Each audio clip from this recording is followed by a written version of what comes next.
اعوذ باللہ من الشیطان الرجیم بسم اللہ الرحمن الرحیم یعظکم اللہ اللہ تاسو ته نصیحت کوي ان تعودوا لمثله ابدا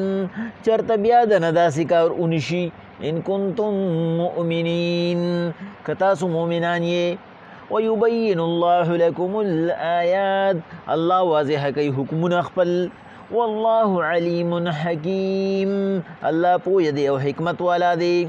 ان الذین بشک هغه کسان یحبون چې مینه ساتي ان تشیع الفاحشة چې خورک بے حیائی فی الذین آمنوا په مؤمنانو کې لهم عذاب علیم د دې لپاره عذاب دردناک دی فی الدنیا والآخرة په دنیا او په آخرت کې والله یعلم الله پوهیږي وانتم لا تعلمون او تاسو نه پوهیږئ ولولا فضل الله علیکم ورحمته کچری د الله فضل او رحم نوی په تاسو باندې نو تاسو ته به ګرانه شوي وه وان الله بشک الله رؤوف الرحیم نرمی کوونکی او رحم کوونکی دی یا ایها الذین آمنوا ای مؤمنانو لا تتبعوا خطوات الشیطان د شیطان په طریقو مچلیږئ ومن یتبع خطوات الشیطان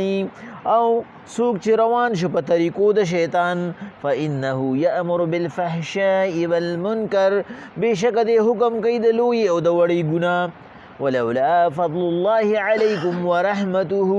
کچری د الله فضل او رحم نوی پتا سو باندې ما زکا منکم نو تاسو به نوی پاک کړی د ګناهونو نه من احد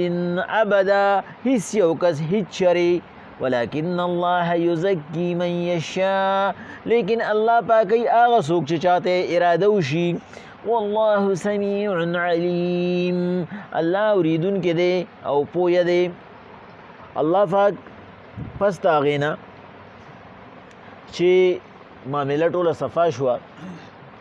د حضرت عایشې رضی الله تعالی عنها براءت هغه د قرآن په ذریعه راغی مسلمانانو ته پکې یو قانون یو اصول ملو شو نو هغه صحابه چې د هغې په ذهن کې دا خبرې وي هغې رسول نو کړي خو د انسان ذهن کمزور دی او انسان په زړه کې په هغې کریري یره که داسې وشي یره که داسې وشي یره که داسې شوي یره که داسې نه شوي دا ټولې خبرې راځي او الله پاک هلته کې یو کلیر خبره وکړه چې مسلماني نه هغه به د نیکۍ ګمان کوي په مسلمان باندې نو هغه صحابه به بیا جړل هغوی به ډېر زیات پریشان او خفه به